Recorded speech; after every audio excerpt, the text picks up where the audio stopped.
Welcome, ladies, gentlemen, fellow slaves of the global plantation. The Vinny Eastwood Show is bad news.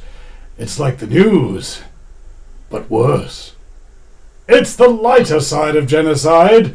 Just because we're being exterminated doesn't mean we can't enjoy it. Otherwise, what's the point of being killed? The Vinny Eastwood Show, where the only thing worse than living in a holographic fractal projected consciousness controlled by ruthless criminal sociopathic scumbaggery and child trafficking Satanists is Vinny's jokes. Our very special guests, we've got a whole cadre of them today, ladies and gentlemen. It's amazing that we can even pull this off in such short notice. So without, as they say, we don't have the titles correctly displayed as yet, so we'll correct that in due course. But we have Antionette James, Amy Benjamin, Billy TK, Dr. Rima Laibow, and Chris Newman. For those of you who don't know who these people are, we'll give them a quick 1 minute each to quickly state their case, and then we're going to get on to the further discussion, which is the dwindling vestige of freedom in New Zealand and the persecution and arrest of activists like Billy TK and myself, and not to mention all the other people who've been facing subsequent government actions since the outbreak of scumbaggery. Now, who would like to go first here? We'll start sequentially. We'll go with Antionette James because it starts with an A. Antionette, go for your life. 1 minute about who you are and what you do. Okay, well, I always start with being a wife and a mum with 6 adult children now, home educated them, always been aware of freedoms, particularly being a home educating mum, and that opened up more research around 2016, looking at the geopolitical situation, why we are where we are. I learned a lot, a year full-time research, wrote We Are Revolting, mainly looking through what's happening in England and America, because those two countries, once they're down, we're all gone. Worked with Billy Tikahika with NZPP in the New Zealand elections, 2020 elections. After that, I wrote Under the Shadow, which is looking at Agenda 21, Agenda 2030 in New Zealand, and been very busy in Hei Wakaputanga, spent a couple of years actively involved with the Wakaminenga Māori government, still have an association with them, but are not actively working within their hallowed halls at the moment. Currently, I'm in the UK, just touching base with a few things here, but by no means out of the fight in New Zealand, still very much active, lots of Zooms. And that's the joy, I guess, of technology, that we can still keep in touch regardless of where we are. Comes with hooks, of course, but we just have to suck that in at the moment. Indeed. Thanks, Vinny. Indeed. And we're just going to try and get Steve Oliver also connected here, if you just give us 1 moment. Guys, and also remember, for those of you online, that this is a listener-supported show, so please go to vinnyeastwood.com and make a donation today. That would be absolutely wonderful, guys. And we have the ability, I think, to support this show via very many different means, like, for example, PayPal and Patreon as well through the band. Now, our next speaker, we've got Chris Newman. Chris, give us a little bit about yourself in 1 minute or less. Sure. Pretty well cover the gamut of what's going on in the scene. So in 1978, I was at the front lines of Puriora Forest, the first major environmental turnaround in New Zealand. In my early 20s, I was a Marxist. I got very high marks for Marx. So I really do understand the cultural Marxist push and how that has been working in New Zealand for the past nearly 50 years. I went through the Teachers College where they tried to brainwash me into this liberal touchy-feely stuff. I've lived overseas 25 years of my life. I've been involved with the international rainforest movement in New York, Florida, and also into Central and South America. I have a lot of experience and background with different religions, minor religions, what you might not call cults. I do understand deeply how all that works, and seeing a lot of my fellows now being called white supremacists just as a rerun of the anti-cult ideology, and it's the same old academics playing the same old games. I've got tertiary qualifications in education, sociology, language. I've also been at a seminary. Way back when Billy and me were brothers in arms in the election with the Advanced New Zealand Party. I've dipped my toe in politics, been involved in lobbying all the way from the Deputy Prime Minister of Australia, Mr. Truss, right down to the local level. Used to dealing with councillors, and a whole range of issues. I come from a family that's got deep roots here. Fourth generation, and my children are fifth. I have international marriage. Lived in Orient, understand Oriental philosophy, quite well clued on how the Chinese invasion of New Zealand has penetrated and subverted our whole political system. And when I came across a little book like this, it says The Sellout of New Zealand by Dennis McKenna from 1989, it's obvious that we're dealing with a plan that's been in execution for a long, long time. So all those elements I just rushed through then bear on the present circumstance, because I can see the history of it working right through. So I'll be brief now, but because I got a bit of white and grey hair, it means I knew New Zealand before it was perverted by globalism. I used to work for the city council, pushing a broom up the street, cleaning the gutter, so I know about the local council grassroots. That's as grassroots as you can get, sweeping the gutter with a broom. Okay, who's next? Indeed. And we've got Steve Oliver, who has joined us. Steve, your camera is not on, though, so we're going to, while you get that sorted, we're going to go to Amy Benjamin. Amy, welcome. Hey, everybody. I'm an ex-academic. I was at the Auckland of Technology Law School for 6 years. I left in 2021,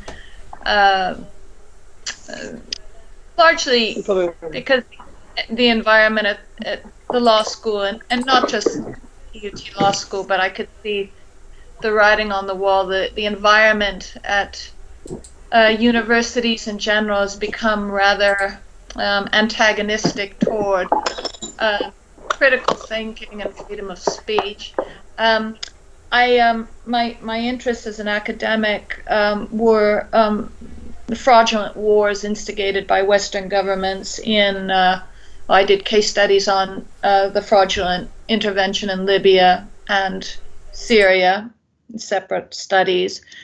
I was I think I perhaps wrote the first significant academic article on false flag terrorism. I published an article in a journal put out by Edinburgh University Press on 9/11 as false flag, why international law should dare to care.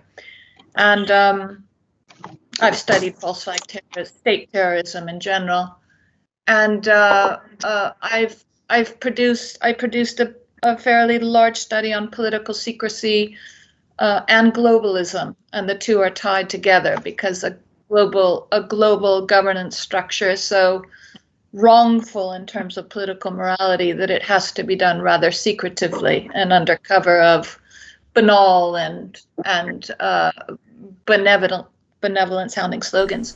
So that was my sort of trajectory as an academic.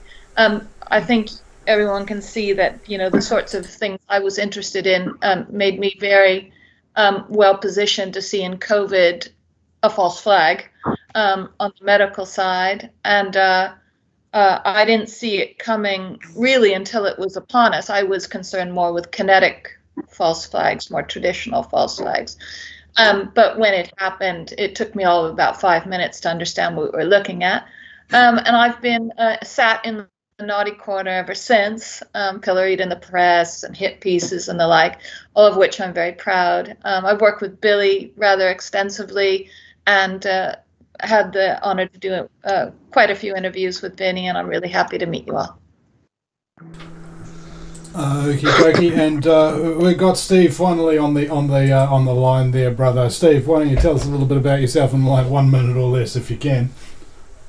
Yeah. Hey guys. Yeah, I'm in some pretty impressive company. I mean, I'm no academic. I mean, I can count up to 10, and yeah, I mean, and see, basic, obvious stuff. I mean, we're really connected to community. We've been in the community for generations. My father had a gym and done a lot of community work, and we're just 24/7, involved in community, and yeah, just what we seen it just didn't add up. It looked like, the news briefs looked like had about as much relevance as a Shortland Street episode to our lives in reality. And I've got a great network internationally. I've spent a lot of time overseas, and just unlike our leadership, I've just got a lot of life experience. I've lived overseas for more than 20 years, and just had to survive and work numerous jobs, and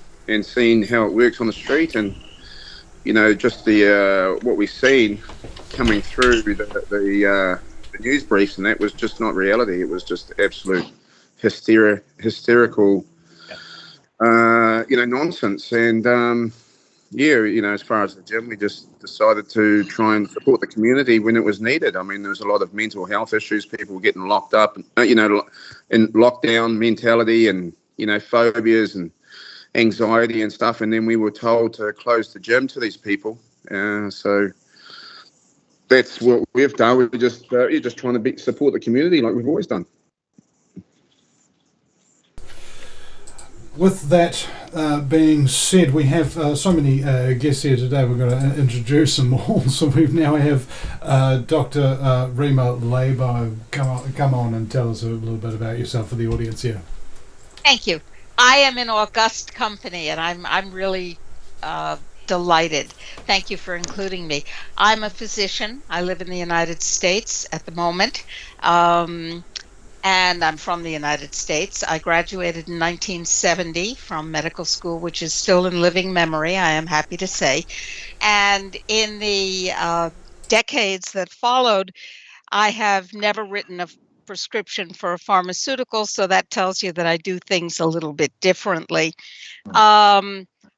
In 2004, I saw what was coming, which is this that we're living through, not because I was psychic and my pineal gland was activated, but because I read the documents of the would-be controllers. They have laid it out for well over 100 years, saying what they would do as soon as they had the technological wherewithal to do it.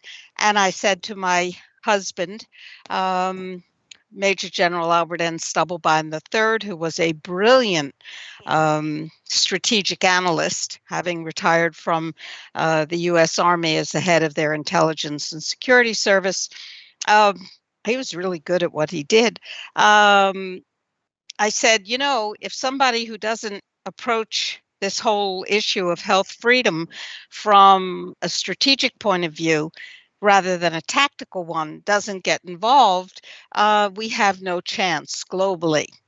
And he said, right. So we closed our practice, sold our house, created the Natural Solutions Foundation, which, as far as we know, is the largest health freedom organization in the world.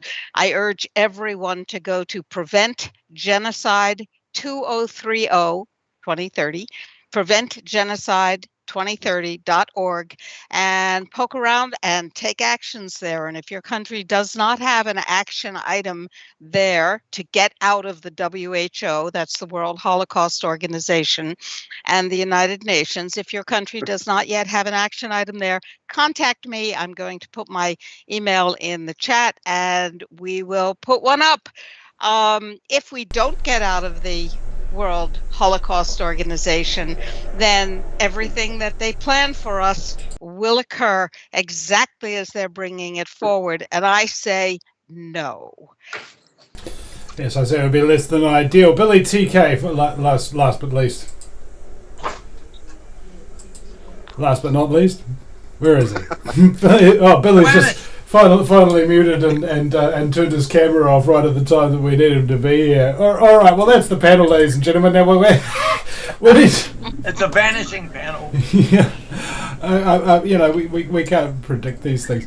Okay, so the whole concept that we're trying to get down here is basically remind people, especially the audience, about Billy TK and my arrest, and all the people that you see here, apart from Dr. Rima Laibow, were actually there at the time of our arrest. So this was in August 18th, 2021, of all things, and it was quite terrible. What was it? Dr.Rima at solutionsfoundation.co.org. What? Dr.Rima at Natural Solutions Foundation. Okay, there you go. All right. Now, Billy has left us at the moment, but he will rejoin soon. So I'd like to get a little bit of kind of a discussion going here about these what would you call them? These tactics that are actually being used, the strategies that are being used by the state to basically suppress activists, alternative media, and the like. So, Billy, please just give us a rundown on your behalf there.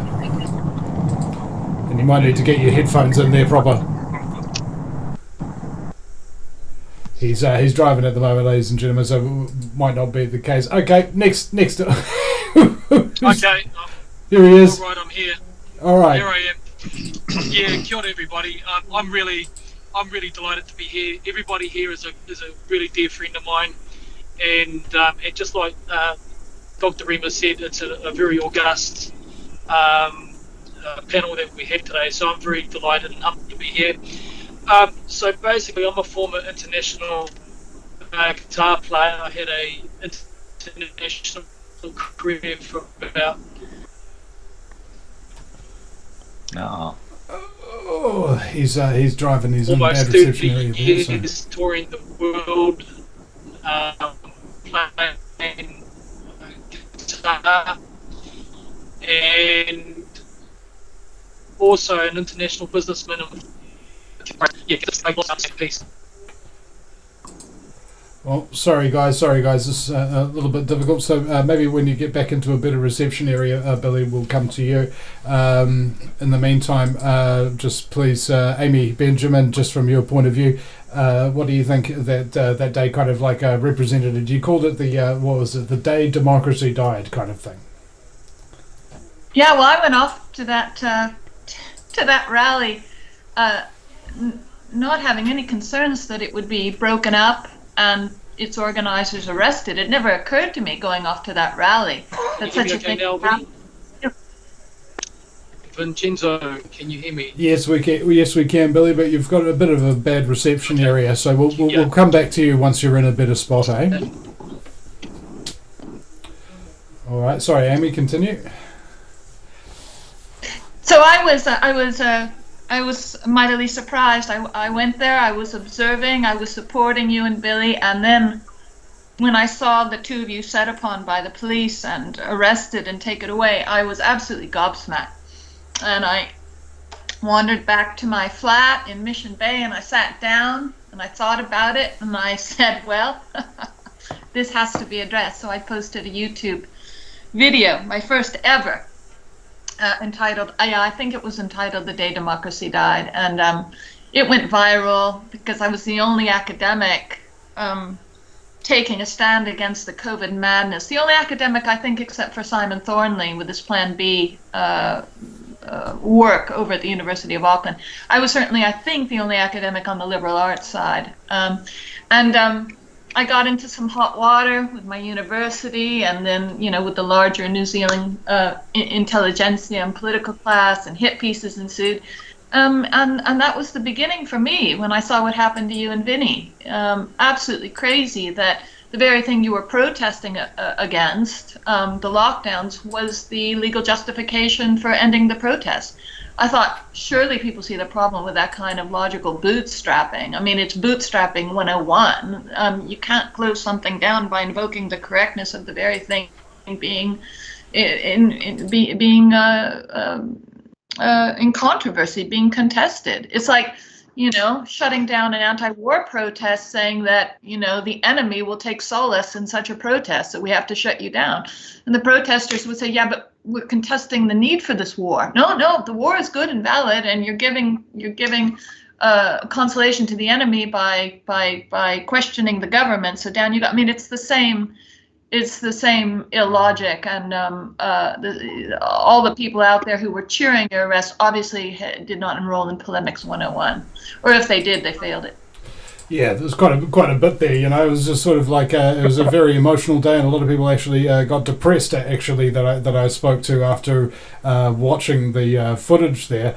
And I think the next person in our panel I kind of want to comment on there is the one who couldn't swallow for 24 hours afterwards because of the hand of the police officer on the throat. That would be Antionette James.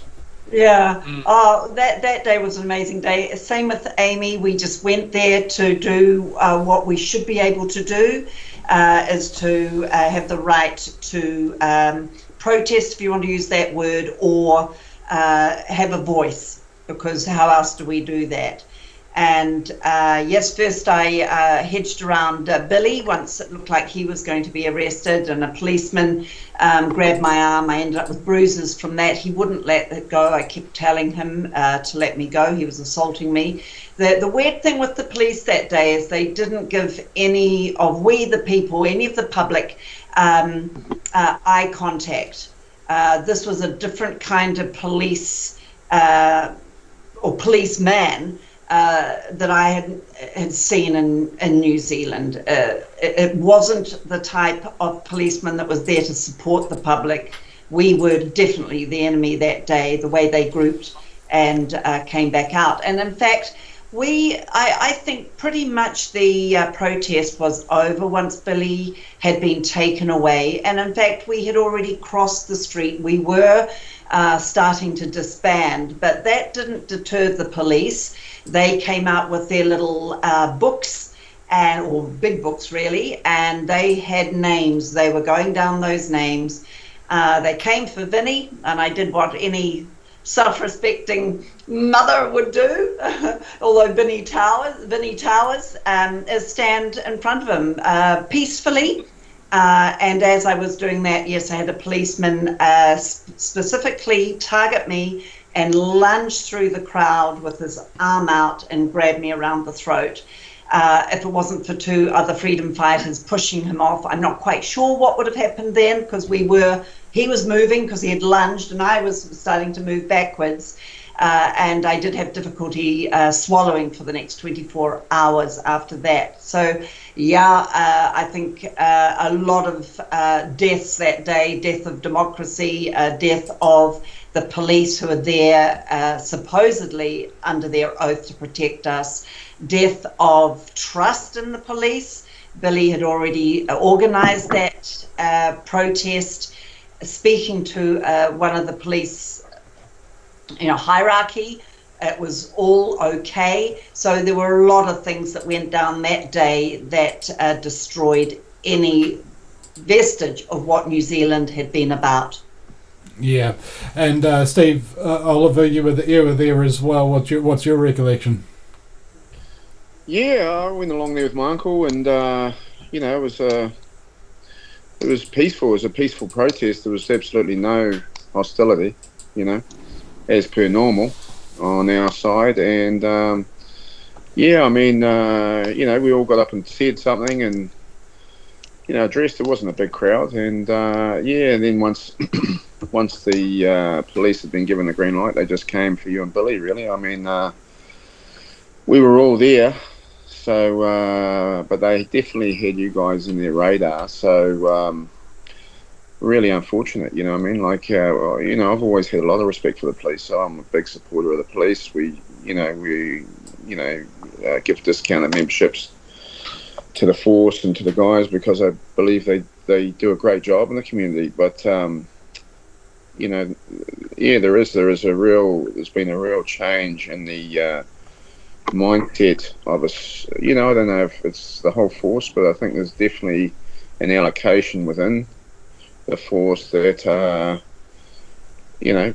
turning into bullies. You know what I mean? There's, they're just you guys. I mean, it's just never ending. I mean, that Freedom Village down in Wellington, I was there.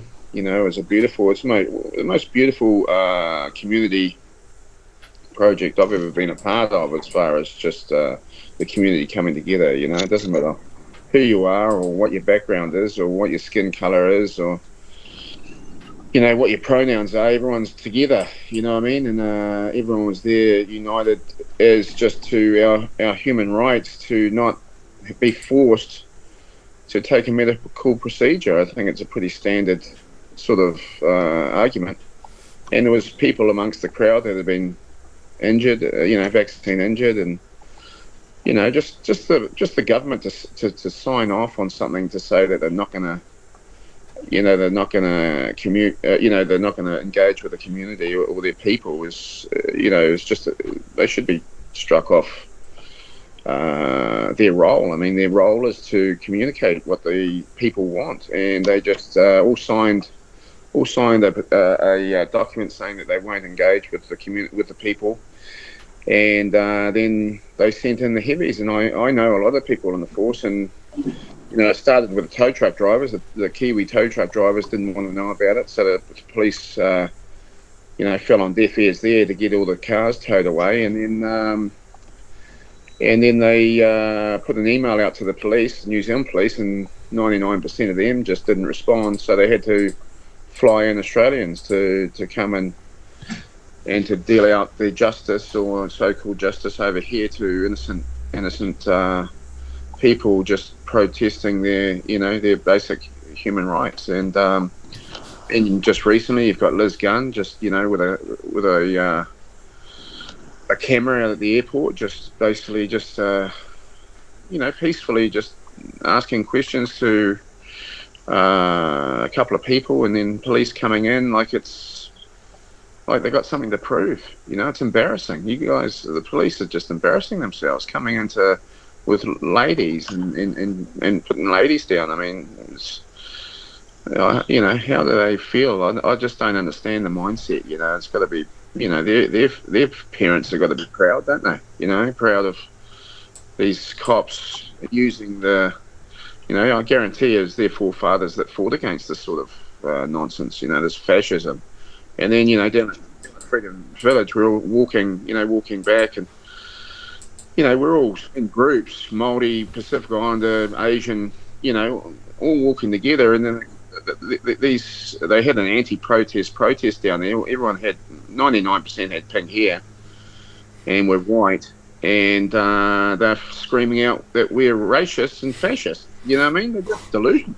They're absolutely delusional, But the politicians decided that they'd come out and engage with this delusional bunch, So just shows you where their loyalties lie and the narrative that they're pushing. It's it's an interesting time. It's pretty disappointing, to be honest, and the community as a whole. These people live amongst us. It's all gone back to relative normalism now.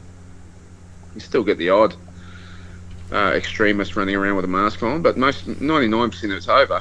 But it just takes a news brief or a news flash to come across the news to say, make a certain type of the community outcast, and you're going to get these people that think that that's a good idea, kicking them out of shops. And then what is it next time? Is it ginger-headed, or is it people with mullets, or I don't know what's the next demographic that they're going to pick.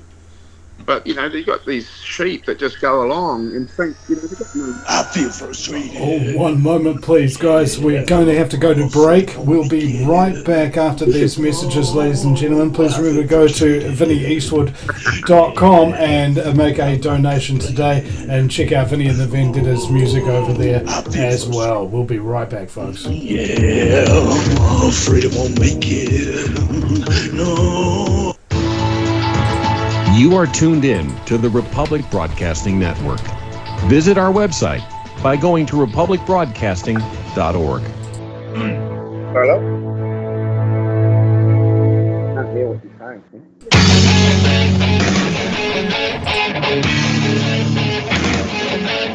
Tune in Saturday mornings, 8 to 10 Central, to the Alternative Media with your host, Farron. If you've not been listening, this is some of what you've been missing. 2,000 mules, like you like to say occasionally, Farron, in your face. They might have a set of lactating mammaries available that could provide milk for their adopted children. Complicit news media all pulling off this gigantic fraud. Rhino, neocon, cups.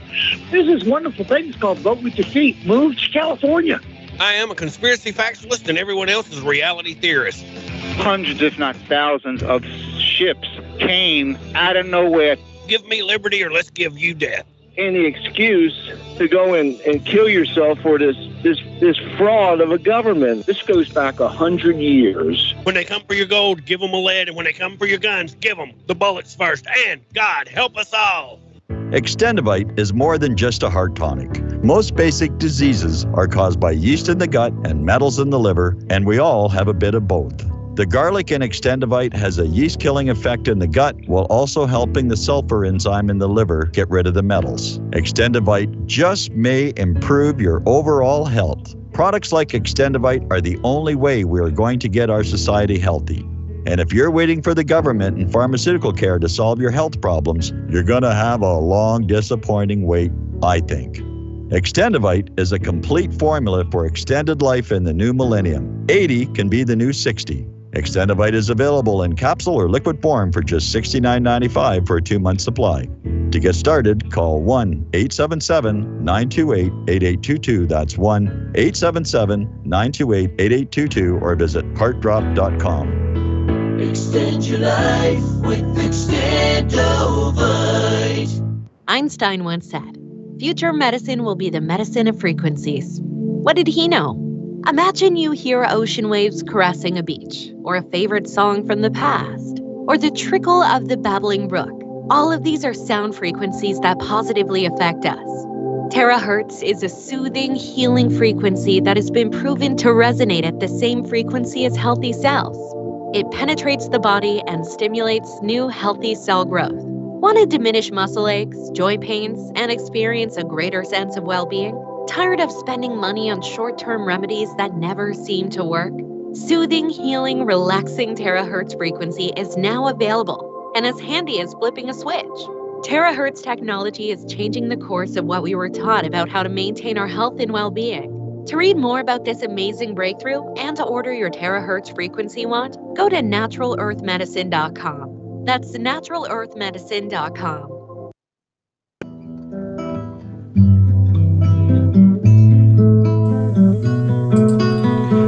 Welcome back.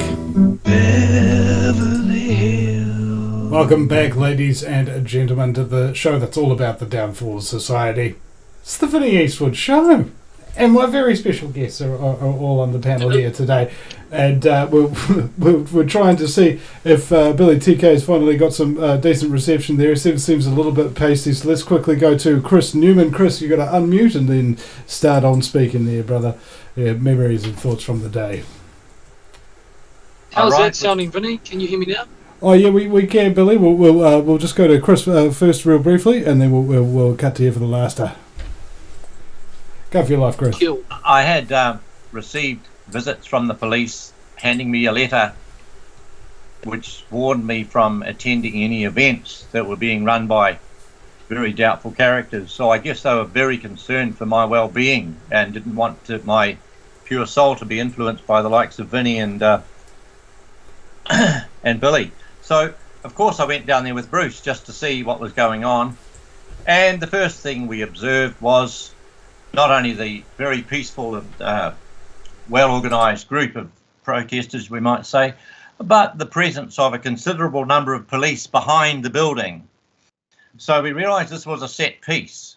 And we looked hard at them and saw that they were all lined up and were waiting instructions. And then we realised who the instructors were. So Bruce and I positioned ourselves very close to Billy, because Vinny was on the other side of the group and we couldn't be in two places at once. And we stayed there very close to Billy just to follow through the action. And we saw them issue the warrant, trying to convince Billy to bow to them and go their way. And we watched the whole thing being played through. And at the end, how they pounced on Vinny, and how also the uniformed people pushed around members of the crowd. I didn't know Antionette or Amy or any of the others. I saw Steve there, but I did see quite a bit of manhandling going on. Now, it was a set piece. It was a calculated move. The people running this game are using advanced psychological and tactical methods. So they're using the forces of the state against the people. We are the people. The police people there were not actually people anymore. They were operating as a force, as a kind of a private army, you might call them, or a corporation activity, which was intended to maintain control and to try and crush any of the New Zealanders who are standing up, men and women, saying, hey, you know, we are free to do what we want. We are here behaving responsibly. However, it was a test. It was a probe. And so I believe that Vinny and Billy were used as a test case to see how much of their nonsense the New Zealand people will take, and how hard they have to push and what sort of resistance they'll get. Now, that other fellow was arrested with you too. The I forget his name. The fellow from Nelson who has the van with all the protest stuff on it. So this was a set piece. It's part of a bigger game. It's being used by those who are using the state against us, the people. Our money, our resources, everything that belongs to us is being taken and used against us. All the political parties are in on it, all of them, even the goody-goody two-shoe guys. We are on our own. We are the people, and we are the only ones who can take back our government and our nation, and we do that from the grassroots. So I approve of Billy and Vinny's approach of standing there together with the rest of our friends and the village in Wellington and so on. This is all part of what we are learning. So we push, they smash, we learn. We take our next move, they push us again, we learn. We are learning what to do. And since the constables are no longer operating under their constable oath, they would be impersonating a policeman. So we have to realise that they're not police, they're working as security forces controlled as mercenaries. And a lot of the policemen and women who operate under oath refuse to go into that area of abuse and of attacking the civil rights and the human rights and our own persons, not our persons, our people, our physical bodies. So this, I believe, was a set piece, using the courts to try and muffle you two, to shut down your voice, to put fear into the group, but it's having the opposite effect as we go through the experience. And I know that Billy and Vinny have had a lot of suffering and stress over this nonsense that's been pushed on them. But turn it around into a learning experience and see how desperate these guys are getting down in Wellington. They don't represent us. They belong to someone else who employs them. They take our money, but they take the big money from the big guys who are running the racket.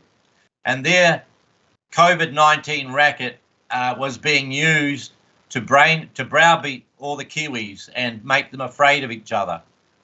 We know there was no bloody thing. I mean, I don't wear a mask. It's nonsense.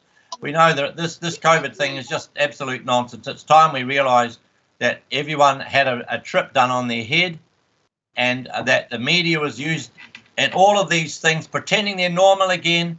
Hey, it's just two sides of the same beast. It's a Jekyll and Hyde situation. The friendly face and the nasty face. Just be aware of that game that's being played on our heads, because this was a frontline experience for us all, and it was a good test. And I'm glad, Billy, that you initiated it. Well, I'm not going to say that because that might make you look like you're. Sorry, I didn't mean it that way. But I'm glad that you took the initiative to share with us the idea of standing together and expressing our opinions, that we're not afraid of their disease. We're actually healthy and we're in good shape. They've got the problem, and we are the people, and we're going to take back our nation. That's enough. Thank you. Thank you so much, Chris. And we've got to go to Billy TK now. You look like you're in a more stable position there, bro. Yes, mentally quite stable, signal-wise and stable as well. So that's a nice thing. So, like I was saying before, everyone here is a dear friend that I deeply respect. And for those who don't know of me, I'm really just an ordinary person. I'm a former international guitar player. I've toured the world for over 25 years. International businessman for about 15 of those. And former member of the New Zealand military, New Zealand Army, New Zealand Police, voluntary firefighting service as well, community minded, and definitely just someone who's very concerned with always that people should be able to live in peace, undisturbed by any neighbour or any government. And so when COVID-19 reared its head in early 2020, end of 2019, and really started to appear in New Zealand in 2020, I was actually working in the United States in Chicago, excuse me, with my family, performing with Buddy Guy at his blues club called Legends in Chicago. And having done the military intelligence courses, this just didn't smell right to me at all. I believed it was a biological weapon that they had perfected, and that it was going to be potentially something that was going to wipe out a lot of humans. But fortunately, it's not turned out to be that. In fact, it's turned out to be completely the opposite, probably much to their own chagrin. And so I brought my family back home to New Zealand within a couple of weeks of that, and I locked us down while I figured it out. And I did a deep dive on the issue, applying my research and investigative skills that I'd learned, and immediately the problems were found literally within an hour.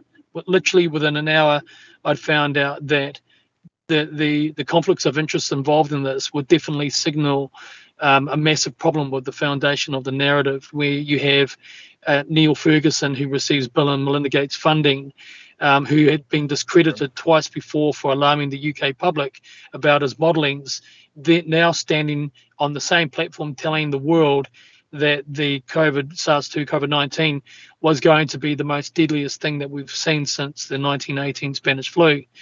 And as soon as I started seeing that the Bill and Melinda Gates Foundation had in fact been funding laboratory research around coronaviruses and coronavirus patents, etc., I knew pretty much then that there were some significant problems as well, including Anthony Fauci being an advisory member to the Bill and Melinda Gates board in respect of health issues and health funding. And so I became the leader of the New Zealand Public Party, and which merged into Advance New Zealand.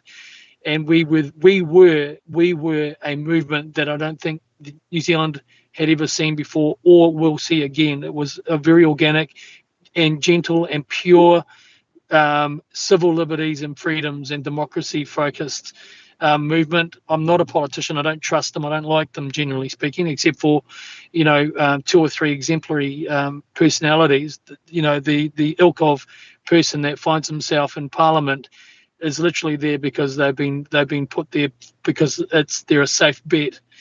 And if you are there for the right reasons, it doesn't take you too long to compromise if you're not resilient enough to deal with that.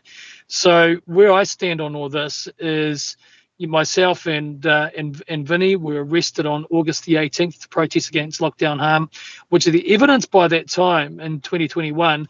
It was pretty conclusive that the infection fatality rate of COVID-19 didn't justify in any way any type of lockdown scenario at all, any mask wearing, any social distancing, because if it did justify that from a health basis, then they needed to do that for pneumonia protection, seasonal flu protection. So none of this added up. And I was deeply concerned with the harm that it was causing the citizens of New Zealand, having dealt with literally thousands of people that were experiencing anger, distress, heightened fear, and having seen that when they announced yet another lockdown based on one case of COVID-19, I knew that somebody had to call this out in a very significant way. So in the election period in 2020, we were the third largest party. We had won many online political opinion polls. I had been voted the third preferred prime minister in a Colmar Brunton poll, which is the very, very significant, prestigious political poll. and that was the first time that a new entrant politician had been voted that way in that particular poll. We've done so well. Millions and millions of people engagements in our messaging, very much great support. Over 100,000 people directly in our support and database. And then when it came to the election, they said that we had just around 30,000 votes. And you wouldn't be surprised to know that one of the computer programs that was used to protect New Zealand software from voting dishonesty was provided for by Microsoft. I'm now producing The River of Lies, the New Zealand Scamdemic investigative documentary. And this is going to do what all of my colleagues here have been talking about. This is going to expose everything from the nth degree of the COVID-19 narrative, from its very beginning and before then, right to where we are today. And we are looking at the science, the health data around it. We're taking 10 claims that the government made about COVID, and we are debunking them in very, very shocking fashion. I can say that now because we've completed the process of analysing the data. But what I'm also doing is I am analysing the more insidious aspect of this, which is the who's who in the zoo involved in this, people connections, organisation connections, funding flow, nepotism, corruption, and all those things. And I can tell you that it's gonna blow people away that thought New Zealand was a beautiful, free, utopian place to live. It's not that. We are at the very, very front, ahead of Canada, ahead of Australia, ahead of England. We are at the very, very front of total globalization tyranny through a new fourth industrial revolution, technocratic, green, communistic, fascist, great reset society that they want for us. And it doesn't matter where we turn politically in New Zealand, the plague is there. And what shocks me really by no short amount is that a lot of freedom fighter leaders that are so-called into politics now haven't really woken up to the depth of it. And so hopefully this I can say the River of Lies, New Zealand Scamdemic investigative documentary, is going to reveal all that so that people have good, calm data that's fact-checker resistant, that they can deal with this, because we're in serious trouble here in New Zealand. We are. But I'm also a pastor of House of the Lord Ministries, and my hope and my trust is in the Lord. I believe that the Bible has all of this figured out for us, and that's why I knew in early 2020 that what we were in for, and it is not going back to normal. It's not going backwards. Unfortunately, it's going to get a lot worse before we go through the other side of the tunnel. So I want to encourage everyone to stay strong, and this is a great panel to be a part of. Thanks for inviting me, Vinny, my fellow criminal. Yeah, we're criminals, you know. It didn't used to mean people like us, but now it does. They just change the definitions of words, don't they? Now, to wrap this all up in a neat little package, we've got the lovely Dr. Rima Laibow. You might want to unmute. Yes. First of all, let me say that I am honored to be in the presence of such august criminals. I am inspired by your criminality and by the strength and devotion that your supporters of criminality with whom we are talking today are standing. I think it's enormously important. We are indeed the people, and there are a great many more of us. They would like to change that, of course, and have a great many fewer of us, to which I say, depopulation, fine, you first, which is similar to the commercial message, if they come for your guns, give them the bullets first. It's another way of saying, don't you dare, which I believe to be the three most important. Oh, have we lost Rima there? Where did you lose me? I was saying, don't you dare. Yeah, it was the most important. The three most important words that a free man or woman can utter. And we must say, don't you dare, again and again, in a panoply of different ways, as you all know. I would like when Vinny, at the time of your arrest, I did not yet know Billy, but I knew Vinny. And we learned that Vinny was arrested. And so my fellow trustee of the Natural Solutions Foundation, who's an attorney, Ralph Fusatola, and I went looking for Vinny. And we discovered that he had been disappeared. We did not yet know that Billy would have been disappeared along with him. And it took us quite a while to find him. We called Amnesty International. We called the New Zealand police. We called the office of the Prime Minister. And we said, "What'd you do with Vinny? Where's Vinny? Where'd you put Vinny? What'd you do? He's folded up somewhere in a corner. We want to know where he is, and we want to make sure that he's fine." And the answer was from Amnesty International, "Nah, we don't care." And the answer was from the Prime Minister's office, "Who are you?" And the answer was from the police, "No, we're saying nothing." So, given that habeas corpus is part of your legal system as it is ours, this was most instructive but not surprising. We are living in criminal times. We are living in times when Vinny and Billy are not criminals. The people who are given the robes of authority and the resources to manipulate society are the deepest of criminals and have zero legitimacy. They have stolen, as Chris has said, they have stolen legitimacy. So I have a solution. I'm a doctor. I fix things. Okay. The solution is, if your country or my country or any other country remains a member state of these criminal organizations, which are giving themselves the legitimacy by, for example, the World Holocaust Organization morphing itself from an advisory organization, one of the most corrupt and badly functioning in the world, but an advisory organization to a controlling organization. If you allow that to happen, then Tedros becomes the unchallenged and unchallengeable dictator of the world. By the way, just to assure you of how much he has your benefits in mind, your well-being in mind, and mine, he has just extended the moneypox. The K is silent. He has just extended the moneypox emergency, a public health emergency of international concern, because you know people who are dropping dead from moneypox, right? Oh, you don't? Oh, silly. So it is, in my view, my strategic analysis of the situation, the juggernaut that's coming over the hill to kill us all, or almost all of us, and transhumanize and enslave the rest of us, making us part of the internet of bodies, is the WHO. If you're not pushing to get out of the WHO, then you're asking to be slaughtered or enslaved. And behind that, of course, is the United Nations. So I would urge you to support the freedom fighters like Billy and like Vinny. Yes, yes, yes. And then take all of your effort that remains to get your countries out of the damn WHO and the United Nations. That's why we set up PreventGenocide2030.org.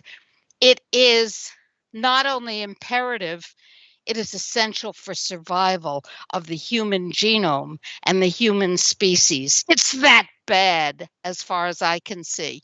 So the plague is not COVID. The plague is not even the politicians. The plague is the organizations that they've structured to destroy humanity and destroy any semblance of freedom. So that's where I see things are, and I want to congratulate and celebrate the fact that I'm allowed to talk to people who are supporting Vinny and Billy, and that I'm allowed to share my views because we still have the internet. And I think that that we're in a state of absolute, full-blown level 5 out of 4 emergency. And Vinny and Billy have shown us the tenor of the brutality that's coming toward us, but it's only the beginning unless we do something about it. Other than that, I have no opinion. Dr. Rima Laibow, everybody. The classic and the awesome she is. We've only got about maybe 5 minutes left in the show, and I would like to thank each of our panelists for joining us today. Big loves, big hugs, big all the rest. And also I would like to notice people as well. If you go to riveroflies.co.nz, you can see Billy's website for his documentary. I'd also like to thank our sponsors, reopen.nz, a directory of anti-mandate, pro-choice, all-inclusive businesses in New Zealand. Go to reopen.nz and add your freedom business today, as well as my wonderful naturopath David Holden, who has been taking care of me since I found out I got liver damage and all of these kind of things, but that's never the mind. He's also a very, very good naturopath and fantastic at what he does. So if you've got some kind of thing that's a hard to treat case, that's his speciality. And you know me, I'm a hard to treat case. Now, also you can donate at vinnyeastwood.com, ladies and gentlemen, /donate.html, or just click the donate banner at the top of the homepage there, and you can set up automatic payments through KiwiBank, PayPal and Patreon. I really do want to thank all of my listeners and sponsors for supporting the show thus far, especially those people who support my band, Vinny and the Vendettas, who've made all the music for the show today, and we're in the studio at the moment recording new tracks. So that's all that is for that. Now, Billy TK, Steve Oliver from Oliver MMA, Dr. Rima Laibow from the Natural Solutions Foundation, Amy Benjamin, the Last American Spirit, Antionette James is just awesome, and so is Chris Newman too. So thank you guys so much for joining us here today. All right. You can speak now if you want. You know, we've got like a minute left. So if you want to sing Kumbaya. Who's that then? Go ahead. Thanks, Vinny. Nice to be on here, mate. Just nothing but respect to everybody that's on here. You know, there is dark days coming. Just we're part of healthy living type of lifestyle that we promote down at the gym, and now they're trying to ban supplements, even oatmeal's on the list of banned products. So soon we're going to have to go to get a script to get oatmeal. You know, it's just ridiculous, mate, and I just can't understand how everybody's just rolling over and letting it happen. But interesting times, but I know that there's a great bunch of people involved that aren't just going to roll on. Much respect to everybody here. Thanks everybody. Catch you later, and we will see you again too, ladies and gentlemen, at VinnyEastwood.com. Thank you so much to Republic Broadcasting Network and KiwiRadio.nz for carrying this broadcast, and thank you YouTube for not censoring us. Yeah, there we go. See you later, guys. Cheers.